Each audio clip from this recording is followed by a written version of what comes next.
ao anatiny ao. Zany hoe ity zany mélange anaty any be rehefa aveo sara Ty zany any raha ny mélange antsika dia ty ihany no goan'izy rehetrarehetra ao.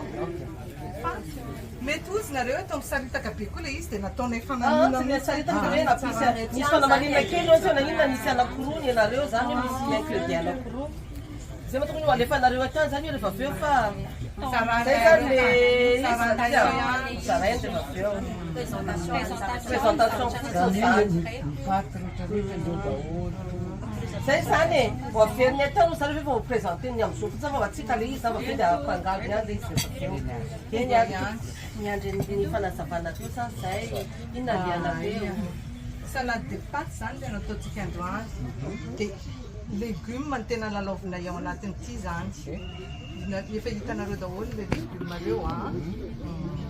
Tomate cerise, chou-fleur, concombre cornichon frais, des maïs, carottes, chou rouge et puis chou romanesco. Zay zany. Fantastico!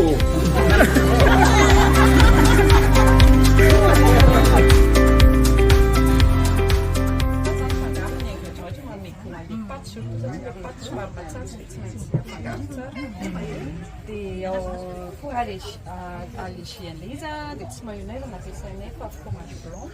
Fromage blanc dia nasiana ricotta kely, dia nasiana huître vira, dia nasiana perros, dia nasiana perros.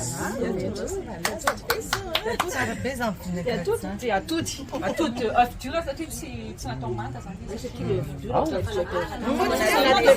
Izy olika mayonnaise zany dia natao fromage blanc zany le œuf dur anaty œuf dur na atao anaty fromage zany le œuf dur. Voilà. Dia jambon.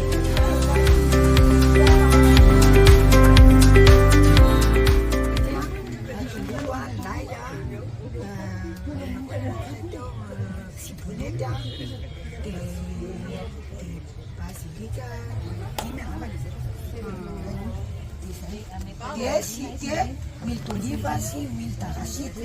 Tena hoe le huile fa tsy koa tsy menaka tournesol na colza fa ny tena mety fahasalamana huile d'olive sy huile d'arachide. Dia vinaigre d'XRS.